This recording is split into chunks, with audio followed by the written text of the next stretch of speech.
Hey everyone, Mr. Sujano here, your source for gaming, tech, emulation, and open source news. Let's get started. Alright, to kick things off, we're talking about Nintendo 3DS emulation with PabloMK7's fork of Citra. And it appears his fork of Citra is now dead. So Pablo says, my fork of Citra has just ceased development. Resources will now be put into a new, more serious continuation project. Stay tuned for updates. So taking a look over on GitHub, and PabloMK7's fork of Citra is still there, it's just been archived. So it is still up if you are curious about it. The latest release was at the end of September. But unfortunately, it's not going to be updated any further. Unfortunately, I don't have any further details as to what exactly this next project is going to be and what it's going to be called. But if you are looking for forks of Citra that are continuing, from my understanding here, the leading one is Lime 3DS. But moving on, and next up, we're talking about Nintendo Switch emulation with Ryujinx. Now, for those who may not be aware, Ryujinx is officially dead. It's been reported that Nintendo went after the developers of this one and they took down the code.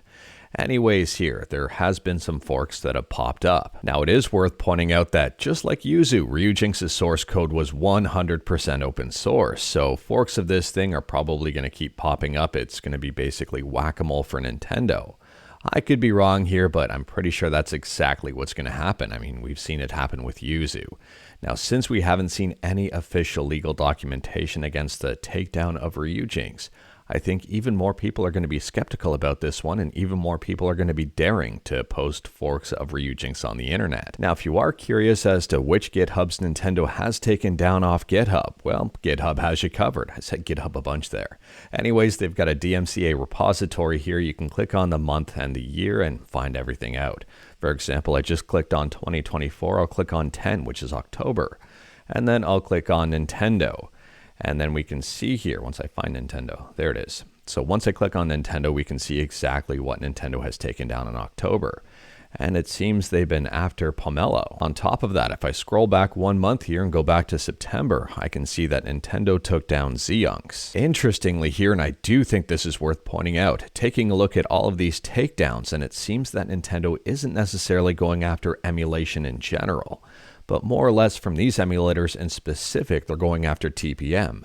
TPM stands for Subscribe to Mr. Sujano, or Technological Protection Measures, depending on how you want to interpret that. So here's the statement that I want to focus on. The Nintendo console allows users to either play games on physical cartridges that are inserted into the console, or play games digitally downloaded from Nintendo's server. Both formats are protected by Nintendo's TPMs, including the encryption of its video games. When a game is started on the Nintendo Switch console, the games are decrypted and verified using various Nintendo cryptographic keys so that they may be played. Nintendo owns or exclusively controls numerous copyrights and software in games that are protected from unlawful access and copying by the operation of these TPMs. Now, I am not a lawyer and this is not legal advice, but based on my understanding of what's written here, my interpretation of it, I would say that older systems are absolutely fine for emulation. They are not violating any sort of TPM. But newer systems with those cryptographic keys and all of that stuff, well, Nintendo is going to come after them. For example, the Switch, and I guess now the Switch 2. And I'm very curious to see what happens if someone develops an emulator, for example, that doesn't need to decrypt Nintendo games. Nintendo, I don't think, could take it down because it wouldn't be violating TPM. However, whether or not that's actually possible is a completely different story, but based on what I'm reading here, I think older generation systems are absolutely fine because they're not really violating TPM in that regard. If someone can decrypt a game on their own without really needing Nintendo software to do it, well, I think that should be absolutely fine. And I don't think Nintendo would have a leg to stand on in this argument. They'd have to come at it under another angle, and that other angle may have been already proven in court. For example, Sony versus Bleem. Anyways, here I'm not going to get into that. We could talk for a long time about that. But if you are interested in learning more about that stuff, Video Game Esoterica has got you covered. I mean, he's got experience with copyrights and trademarks and all of that stuff. And his latest video here goes over game preservation and the big loss because of what happened in the US courts and the Video Game History Foundation. But moving on, and next up we're talking about PlayStation 2 emulation with PCXS2. And PCXS2 just got a brand new feature you may be interested in. So with one of the recent updates to PCXS2, they have added in a search bar to the cheats list. So if you're looking for a specific cheat and a game has a whole bunch of them, finding it is now a lot easier, provided you know what cheat you're looking for. Next up, we're talking about Super Mario Bros. For the Game Boy Color, and someone here has spent the last 5 months learning Game Boy homebrew and just finished making a remake or a demake of the OG Super Mario Bros. For the Game Boy Color. It has all of the original stages, 8 new custom worlds, new theme, new power-up, and custom bosses. This is a pretty big update. If you are curious about this one, they do have a YouTube video showcasing this in action, and feel free to check it out. The description of that YouTube video may have some interesting information. And like everything I talk about, link to everything will be in the description below right at the bottom. Next up, if you're a fan of Castlevania and a fan of musicals, I've got some great news for you, provided Google Translate is correct. And this is right from Konami. There's going to be a brand new musical called Castlevania Awakening in the Moonlight, and they say it's got an original story and direction. It seems this musical will be exclusive to Japan, and tickets go on sale, I think, in May of 2025, with performances happening in June and a whole bunch of different months in 2025. Now, you can check out the Google Translated page. The accuracy may be hit and miss. Unfortunately, I don't think this is coming over to North America or anywhere outside of Japan, but I'm hoping that videos of this are posted to YouTube. Next up is a quick heads up if you're interested in that PS5 30th Anniversary Limited Edition. There are a whole bunch of rumors out there that PlayStation is going to be restocking these things on their website. And if we take a look at the website here specifically for the digital edition right now, and this is not the PS5 Pro, just the standard PS5, they say check back on the website on October 29th at 9 a.m. PDT. It's currently listed as unavailable, so if you have your eye on one of these and wanted to pick one up and missed your chance, you may, very unlikely, but you may be able to snag a pre-order at some point on their website. You'll just have to pay attention. On a side note here, I was poking around the website and noticed that the DualSense wireless controller is also saying check back on October 29th at 9 a.m. PDT. But it is currently listed as unavailable. Next up, we're talking about Monster Hunter Wilds, and it was discovered that Monster Hunter Wilds has an accessibility mode for players who have arachnophobia and, I guess, other insect fears. So instead of seeing spiders and possibly other insects walking around, I know for certain it's spiders, but I don't know for certain about the other insects. Instead of seeing them walking around, you will see these big blobs. Now, I will say, I think those blobs are probably easier to see than the spiders in the first place. But does the blob creep you out, or would you rather see a spider? That's a very interesting take. I don't know here. I think overall I would rather just see the spiders, but people who have arachnophobia may like just seeing the blobs instead. They kind of remind me of some of those enemies on Zelda. So let me know your thoughts about this one in the comments below. On one hand, I do think this is a great idea for people who do have arachnophobia. It makes the game a lot more accessible or a lot more enjoyable for them. However, on the other hand, this does open a big can of worms. Not being ridiculous here, but there are other phobias out there. What if someone has a phobia of lizards? Are they going to offer the option to replace the lizards with blobs? Like, I don't know how far this goes. I don't know where this stops. And I don't know if arachnophobia is just so prevalent that they have this option. I really don't know. But moving on, and next up, we're talking about Raspberry Pi OS. And Raspberry Pi OS just got a huge update that some people are going to like, some people aren't going to notice, and some people probably won't be a big fan of.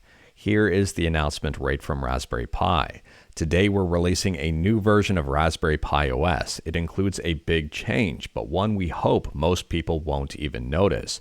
Raspberry Pi Desktop now runs the Wayland windowing system by default across all models of Raspberry Pi. Now, in my opinion, this is a huge announcement for Raspberry Pi. I mean, I think there's a lot of people out there with a lot of different versions of the Raspberry Pi, and they're using them in a bunch of different applications. And I don't know if all of their stuff will be compatible with Wayland out of the box, or if they're going to have to tinker with things if they've got some customizations. Who knows here, but it does seem that Wayland is the future on Linux. And speaking about the future, next up we're talking about Ayaneo, and Ayaneo has just unveiled, well, not really unveiled, they've just teased again the Ayaneo 3. So there's a whole bunch of words here, they don't really mean a whole lot, and some silhouette images. The best image I found so far was the side view of this thing, and unfortunately I don't know the specs or the pricing just yet. But looking at it, and I don't know how this is reimagined or re-envisioned or really anything just yet until we can find out what exactly is going on here. I'm assuming we're going to know quite a bit about this fairly soon. Next up, we're talking about the real-time strategy game Homeworld 3.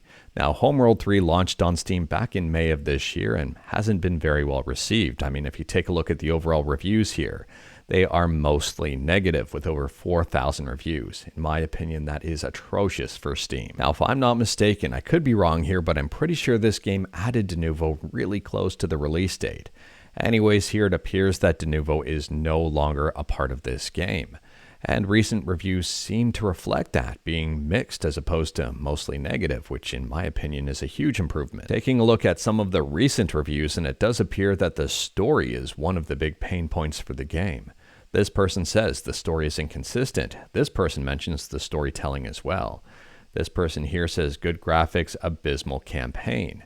Poor storyline, too short campaign. So you can kind of see the trend. Next up, we're talking about a brand new fighting game over on Kickstarter, which may feature characters that look familiar to you if you had toys in the 80s, 90s, and I guess early 2000s.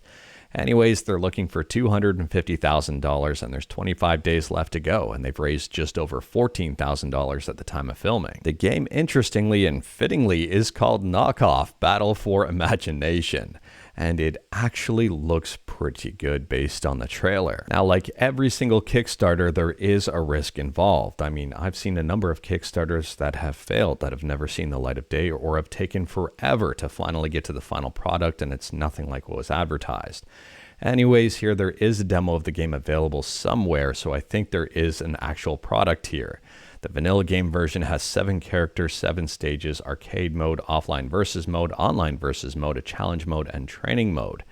And this one will be selling, at least here on Kickstarter, for $30 for the cheapest version. Now, I would personally say, based on my observations here, asking for $250,000 does carry an additional amount of risk, as opposed to some projects we see that just ask for about $5,000 or $10,000. But I don't know here. Let me know your thoughts about this one in the comments below. The game itself does look really cool, and one that I'd be interested in picking up if it ever hits Steam. And speaking about Steam, next up we're talking about Age of History 3. Now, this game over on Steam has a very positive review score, and right now this game has been ported over to mobile. Based on what I'm seeing here, Age of History 3 is not free to play with microtransactions. It appears to be just a one-time buy for the whole game, which I can get behind. Anyways, at the time of filming, there's just over 1,000 downloads, and Age of History 2 here has over 100,000 downloads with a 4.2 star review. So I'm assuming that this game is also going to be pretty good. Next up, we're talking about a very interesting project that just surfaced over on Reddit RetroArch. And I think this one is pretty cool here. Someone built an NFC-based loader for RetroArch cores and ROMs.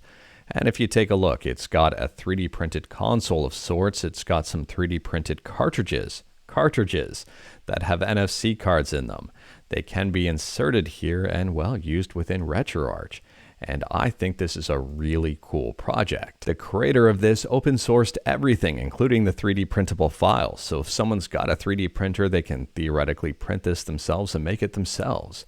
Let me know your thoughts about this one in the comments below. And speaking about Reddit, last up here we're talking about Pokemon Legends Arceus. And this is being featured over on Reddit Pirated Games. That does not seem problematic at all. Anyways, here someone says Pokemon Legends Arceus is running natively on PC without emulation. So that is very interesting, and from my understanding, this was part of the whole Game Freak leak. Here's the comments from that post. Someone says, wait, how the hell has someone made a porting tool? And someone else says, no, it's what leaked on the internet after the hacker attack on Game Freak. The source code and PC build for XY are also out there. It's from the leaks. People compiled it to x64 from the leaked source code. Well, there you have it. Now, it is worth pointing out that I don't condone piracy. I'm just relaying the news.